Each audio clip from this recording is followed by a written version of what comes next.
आगे बढ़ते हैं। यहाँ पे लिखा हुआ है, क्या आप जानते हैं सुनामी किसे कहते हैं? देखो, बहुत इंपॉर्टेंट शब्द है और कई बार एग्जाम से में पूछा जा चुका है। सुनामी किस भाषा का शब्द है? जापानी भाषा का एक शब्द है जिसका अर्थ होता है पोताश्रय तरंगे। क्या होता है सुनामी शब्द का मतलब? पोताश्रय तरंगे, क्योंकि सुनामी आने पर पोताश्रय नष्ट हो जाते हैं। अच्छा, पोताश्रय क्या होते हैं? जो समुद्री पोत होते हैं, समुद्री जहाज होते हैं, उनको क्या कहता है? पोत कहा जाता है ना। तो समुद्री पोत जहाँ पर इकट्ठे होते हैं उनको नष्ट कर देती हैं ये तरंगे, इसलिए इसका नाम दे दिया गया पोताश्रय तरंगे, यानी जिसे जापानी शब्द में क्या कहते हैं? सुनामी कहते हैं। ठीक है, अब चलिए जानते हैं इसके बारे में। तूफान में तेज वायु चलने पर विशाल तरंगें उत्पन्न होती हैं। इसके कारण अत्यधिक विनाश हो सकता है। भूकंप, ज्वालामुखी उद्गार या जल के नीचे भूस्खलन के कारण महासागरीय जल अत्यधिक विस्थापित होता है। तो किसकी वजह से आता है? अगर मान लो भूकंप आ गया, ज्वालामुखी उद्गार कहीं हो गया, या फिर जल के नीचे भूस्खलन के कारण महासागरीय जल अत्यधिक विस्थापित होता है, यानी एक जगह से दूसरी जगह हट जाता है। इसके परिणाम स्वरूप 15 मीटर तक की ऊंचाई वाली विशाल ज्वारीय तरंगें उठ सकती हैं, जिन्हें सुनामी कहते हैं। समझ गए आप? कितने मीटर ऊंचाई तक की तरंगें उठ सकती हैं? 15 मीटर ऊंचाई तक की, मतलब लगभग 5 मंजिल आप कह सकते हो ऊंची समुद्री तरंगें उठ सकती हैं, जिसको क्या कहते हैं? सुनामी कहते हैं। अब तक का सबसे विशाल सुनामी 150 मीटर मापा गया था, यानी बहुत ज़्यादा ऊंची तरंगें। ये तरंगें 700 किलोमीटर प्रति घंटे से अधिक की गति से चलती हैं, यानी आप ऐसे समझ लो एरोप्लेन की स्पीड से, हवाई जहाज़ की रफ्तार से ये तरंगें चलती हैं समुद्र में। 700 किलोमीटर प्रति घंटे से अधिक की गति से चलती हैं। 2004 के सुनामी से भारत के तटीय क्षेत्रों में अत्यधिक विनाश हुआ था। तो कब आई थी भारत में सुनामी? 2004 में, जिससे बहुत अत्यधिक विनाश हुआ था। सुनामी के बाद अंडमान और निकोबार द्वीप समूह में इंदिरा पॉइंट डूब गया था। जो भारत का जो सबसे दक्षिणतम बिंदु है, क्या नाम है उसका? इंदिरा पॉइंट उसको कहा जाता है। और वो कहाँ है? अंडमान निकोबार द्वीप समूह है, वो डूब गया है। किसकी वजह से? 2004 की सुनामी आई थी उसकी वजह से। भूकंप आया था जावा सुमात्रा में, तो उसकी वजह से ये सुनामी उठी थी, और तो ये पॉइंट भी डूब गया था उसमें। अब देखिए सुनामी, पृथ्वी का तांडव, इसके बारे में थोड़ा पढ़ लेते हैं। 26 दिसंबर 2004 को हिंद महासागर में सुनामी तरंगों अथवा पोताश्रय तरंगों के कारण अत्यधिक विनाश हुआ था। ये तरंगें उस भूकंप का परिणाम थी जिसका अधिकेंद्र सुमात्रा की पश्चिमी सीमा पर था। इस भूकंप की तीव्रता रिक्टर पैमाने पर 9 मापी गई थी, यानी बहुत भारी बड़ा भूकंप, बहुत खतरनाक भूकंप। भारतीय प्लेट वर्मा प्लेट के नीचे धंस गई थी, जो टेक्टोनिक प्लेट्स हैं। ठीक है, तो भारतीय प्लेट जो है वो बर्मा प्लेट के नीचे धंस गई थी उस भूकंप की वजह से। तो उससे हुआ क्या? और समुद्र तल में अकस्मात गति उत्पन्न हो गई। इस कारण यह भूकंप आया। महासागरीय तल लगभग 10-20 मीटर तक विस्थापित हो गया और नीचे की दिशा में झुक गया। इस विस्थापन के कारण निर्मित अंतराल को भरने के लिए विशाल मात्रा में महासागरीय जल उसी ओर बहने लगा। ठीक है, जो खाली जगह हो गई तो वहीं पर उसी की तरफ पानी चल पड़ा, बहने लगा। फलस्वरूप दक्षिणी एवं दक्षिण पूर्वी एशिया के समुद्री तटों से जल हटने लगा। भारतीय प्लेट के बर्मा की प्लेट के नीचे चले जाने पर जल वापस समुद्र तट की ओर लौटा। यह सुनामी लगभग 800 किलोमीटर प्रति घंटे की गति से आया, जिसकी तुलना व्यावसायिक वायुयानों की गति से की जा सकती है, और इसके परिणाम स्वरूप हिंद महासागर के कुछ द्वीप पूर्णतः डूब गए। भारतीय सीमा का दूर दक्षिणी बिंदु, यानी सबसे दक्षिणी बिंदु इंदिरा पॉइंट, जो अंडमान निकोबार द्वीप समूह में स्थित, पूरी तरह से डूब गया था। जब सुमात्रा में भूकंप के अधिकेंद्र से तरंगें सुमात्रा की तरफ से अंडमान द्वीप समूह एवं श्रीलंका की ओर बढ़ी, तरंगों की लंबाई कम हो गई। जल की गहराई भी कम होने के साथ साथ इनकी गति भी 700 से 900 किलोमीटर प्रति घंटे से 70 किलोमीटर प्रति घंटे तक कम हो गई। समुद्री तट से सुनामी तरंगें 3 किलोमीटर तक की गहराई तक गईं, जिसके फलस्वरूप 10,000 से भी अधिक लोगों की मृत्यु हो गई और 1 लाख से अधिक घर प्रभावित हुए। भारत में आंध्र प्रदेश के तटीय प्रदेश, तमिलनाडु, केरल, पुदुचेरी एवं अंडमान और निकोबार द्वीप समूह सर्वाधिक प्रभावित हुए थे। यद्यपि पहले से भूकंप का अनुमान लगाना संभव नहीं है, फिर भी बड़ी सुनामी के संकेत 3 घंटे पहले मिल सकते हैं। प्रशांत महासागर में प्राथमिक चेतावनी की ऐसी प्रणालियाँ क्रियाशील हैं, लेकिन हिंद महासागर में ये सुविधाएं नहीं हैं। प्रशांत महासागर की तुलना में हिंद महासागर में सुनामी कभी कभी ही आती है, क्योंकि यहाँ भूकंपीय क्रिया बहुत कम होती है। अच्छा दोस्तों, आपने सुना होगा कि जब ये सुनामी आई थी 2004 में, तो जो समुद्र तट के किनारे जो भी पक्षी वगैरह थे, पशु पक्षी थे, कुछ जो समुद्री पशु पक्षी थे, उन्होंने क्या किया, जैसे ये समुद्र का किनारा है तो वो समुद्र के किनारे जो अपना रहते हैं, उन्होंने समुद्र तट छोड़ के वो भाग खड़े हुए थे कुछ घंटे पहले, कुछ समय पहले ही। अच्छा, लोगों को आभास नहीं हुआ। पशु पक्षी बहुत संवेदनशील होते हैं, इन सब चीज़ों को ऑब्जर्व कर लेते हैं। ठीक है, तो हुआ ये कि समुद्र का जल काफ़ी पीछे हटा, मतलब एकदम से पीछे हटा। तो पीछे हटा तो लोगों ने देखा कि अरे ये तो समुद्र तट का पानी तो यहाँ से चला गया, तो पक्षी भागे वहाँ से। लेकिन मनुष्य लोग समझ ही नहीं पाए, वो लोग तट पर ही देखने के लिए मौजूद रहे कि अच्छा ये तो बहुत बड़ा अच्छा नज़ारा है। जब वही जल वापस आया 800-900 किलोमीटर की प्रति घंटे की रफ्तार से, ठीक है, तो ये काफ़ी लोग उसमें डूब गए थे। ठीक है, तो ये है दृश्य तमिलनाडु के तट पर सुनामी द्वारा विनाश, उसका एक दृश्य है ये। दिसंबर 2004 में जिस सुनामी ने दक्षिण एवं दक्षिण पूर्वी एशिया के तटों पर तबाही मचाई, हुआ पिछले कई सौ वर्षों की सर्वाधिक विनाशकारी सुनामी थी। हिंद महासागर में निरीक्षण, आरंभिक चेतावनी की प्रणालियों एवं हिंद महासागर के तटीय निवासियों में जागरूकता की कमी के कारण जीवन एवं संपत्ति की अत्यधिक क्षति हुई थी। सुनामी आने का प्रथम संकेत यह होता है कि तटीय क्षेत्र से जल में तेजी से कमी आती है, यानी पहले क्या होता है, जल तेजी से वापस जाता है और फिर विनाशकारी तरंगें उठने लगती हैं, यानी फिर वापस आता है ऊंची ऊंची लहरों के साथ में। जब तट पर ऐसा हुआ तो लोग ऊंचे स्थानों पर न जाकर उस अचंभे को देखने के लिए तट पर एकत्र होने लगे। जैसा कि मैंने अभी आपको बताया था, लोग इकट्ठे हो गए कि अरे ये तो अचंभा होने लगा। इसके फलस्वरूप जब सुनामी की विशाल तरंगें आईं तो बड़ी संख्या में उत्सुक खड़े दर्शकों की मृत्यु हो गई थी। अब देखते हैं ज्वार भाटा क्या होता है। बहुत इंपॉर्टेंट टॉपिक है और पूछा जाता है एग्जाम्स में, बहुत ध्यान से देखिएगा। दिन में 2 बार नियम से महासागरीय जल का उठना एवं गिरना ज्वार भाटा कहलाता है। इसकी डेफिनेशन आप लिख लो। दिन में 2 बार नियम से महासागरीय जल, कौन सा जल, महासागरीय जल का उठना एवं गिरना ज्वार भाटा कहलाता है। जब सर्वाधिक ऊंचाई तक उठकर जल तट के बड़े हिस्से को डुबो देता है तब उसे ज्वार कहते हैं।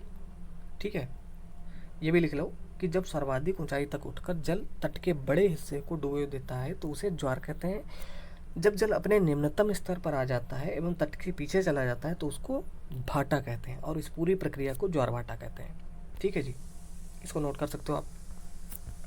आगे बढ़ते हैं। और ऐसा होता क्यों है, इसकी पूरी प्रक्रिया बहुत ही खूबसूरत यहाँ पे चित्र दिया गया है। लघु ज्वार भाटा एवं बृहत ज्वार भाटा। ठीक है, तो उसके बारे में समझेंगे बहुत अच्छी तरीके से। पृथ्वी, चंद्रमा और सूर्य का क्या रोल होता है इसमें। यूपीएससी में क्वेश्चन एक पूछा गया था कि ज्वार भाटा में आता क्यों है। सूर्य एवं चंद्रमा के शक्तिशाली गुरुत्वाकर्षण बल के कारण पृथ्वी की सतह पर ज्वार भाटे आते हैं। तो किसके शक्तिशाली गुरुत्वाकर्षण के कारण, यानी सूर्य का जो बल है, शक्तिशाली गुरुत्वाकर्षण बल है, और चंद्रमा का, इनकी वजह से, इनके गुरुत्वाकर्षण बल के कारण पृथ्वी की सतह पर ज्वार भाटे आते हैं। ठीक है, जब पृथ्वी का जल चंद्रमा के निकट होता है उस समय चंद्रमा के गुरुत्वाकर्षण बल से जल अभिकर्षित होता है।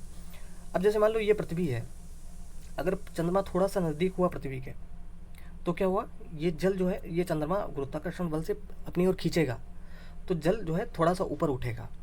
ठीक है, अभिकर्षित यानी ऊपर उठता है, उसकी ओर आकर्षित होता है, जिसके कारण उच्च ज्वार आते हैं। पूर्णिमा एवं अमावस्या के दिनों में, ध्यान से देखिए, पूर्णिमा एवं अमावस्या के दिनों में सूर्य, चंद्रमा एवं पृथ्वी तीनों एक सीध में होते हैं। कब कब, पूर्णिमा के दिन और अमावस्या। पूर्णिमा कब होती है, जब आपको पूरा चांद स्पष्ट दिखाई देता है, आसमान में स्पष्ट चमकता हुआ, तो उस समय पूर्णिमा होती है। अमावस्या क्या होती है, घनघोर काली रात, जब चंद्रमा बिल्कुल नहीं दिखाई देता तो उसको कहते हैं अमावस्या। तो पूर्णिमा और अमावस्या के दिनों में सूर्य, चंद्रमा, पृथ्वी तीनों एक ही सीध में होते हैं और इस समय सबसे ऊंचे ज्वार उठते हैं। इस ज्वार को बृहद ज्वार कहते हैं। क्या कहते हैं, बृहद ज्वार कहते हैं। अब देखिए यहाँ पे लिखा है बृहद ज्वार भाटा। जब सूर्य, चंद्रमा और पृथ्वी एक सीध में होंगे तो क्या होगा? बृहद ज्वार होंगे। या फिर जब चंद्रमा इन दोनों के बीच में होगा, पृथ्वी और सूर्य के बीच में होगा, या फिर पृथ्वी सूर्य और चंद्रमा के बीच में होगी, ठीक है, तो क्या होगा? बृहद ज्वार होगा।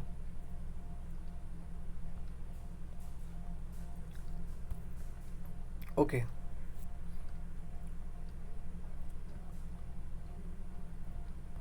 कहाँ तक देखा हम लोगों ने? बृहद ज्वार कहते हैं। लेकिन जब चांद अपने प्रथम एवं अंतिम चतुर्थांश में होता है तो चांद एवं सूर्य का गुरुत्वाकर्षण बल विपरीत दिशाओं में महासागरीय जल पर पड़ता है, परिणाम स्वरूप निम्न ज्वार भाटा आता है। तो अभी निम्न ज्वार भाटा के बारे में चित्र देखते हैं। ऐसे ज्वार को लघु ज्वार भाटा कहते हैं। अब ऐसे समझ लो आप, लघु ज्वार भाटा क्या होता है? जब क्या होता है, ये 90 डिग्री पर होते हैं, ऐसे समझ लीजिए आप। ये पृथ्वी है और इधर चंद्रमा अगर ऐसे है और इधर सूर्य है, तो क्या होगा? लघु ज्वार भाटा आएगा। यानी और ठीक है, इसके बाद बृहद के बारे में तो हम लोगों ने देख ही लिया है। उच्च ज्वार नौ संचालन में सहायक होता है। किसके लिए?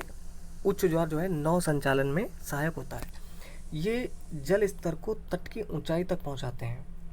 ये जहाज को बंदरगाह तक पहुंचाने में सहायक होते हैं। कौन से? उच्च ज्वार।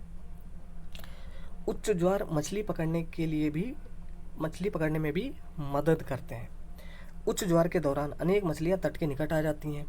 इसके फलस्वरूप मछुआरे बिना कठिनाई के मछलियां पकड़ पाते हैं। कुछ स्थानों पर ज्वार भाटे से होने वाले जल के उतार चढ़ाव का उपयोग विद्युत उत्पादन करने के लिए किया जाता है।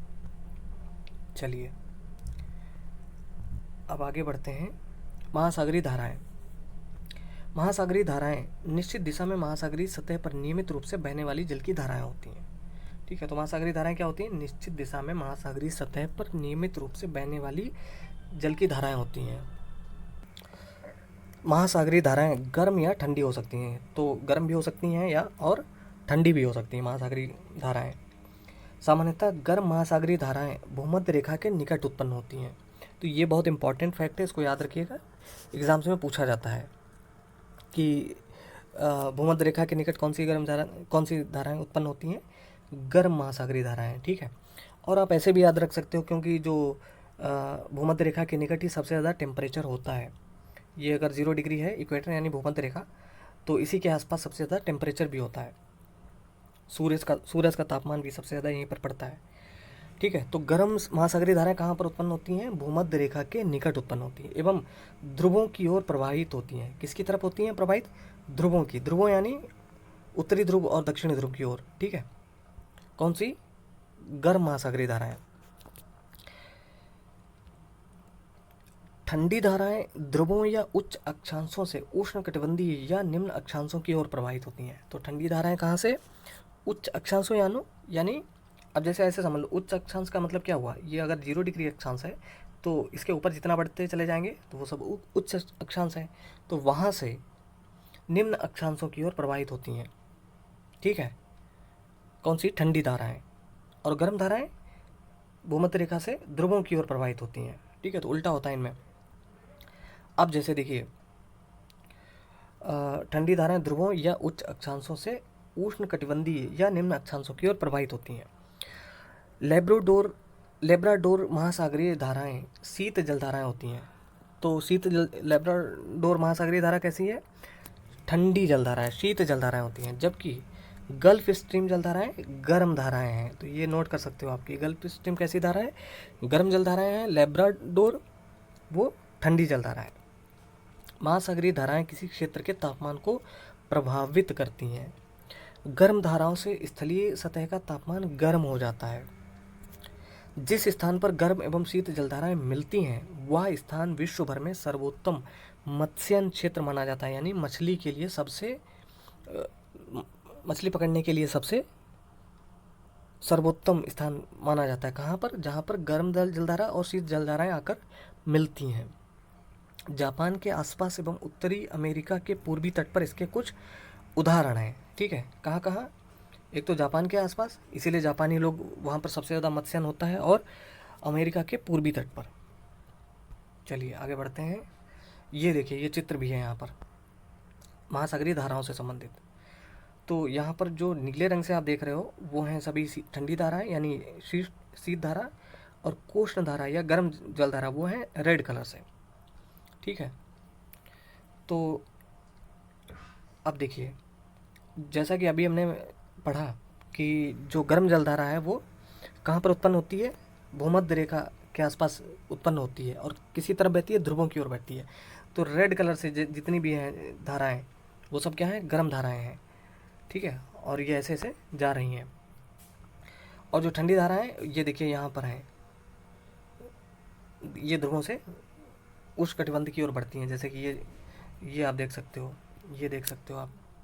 ठीक है, ये देख सकते हो आप। ठीक है, तो ये मानचित्र, ये चित्र है धाराओं से संबंधित। तो इनको आप पढ़ भी सकते हो कौन से कहाँ पे धारा है। तो जहाँ गर्म एवं ठंडी जलधाराएं मिलती हैं वहाँ कोहरे वाला मौसम बनता है। इसके फलस्वरूप नौ संचालन में बाधा उत्पन्न होती है। ठीक है, जहाँ पर दोनों जलधाराएं उत्पन्न होती है तो वहाँ पे कोहरे का मौसम बनता है, जिसके द्वारा इससे फलस्वरूप नौ संचालन में बाधा उत्पन्न होती है। चलिए ठीक है दोस्तों, तो अब यहाँ पे कुछ क्वेश्चन है जिनको बहुत आसानी से आप कर सकते हो। वर्षण क्या है?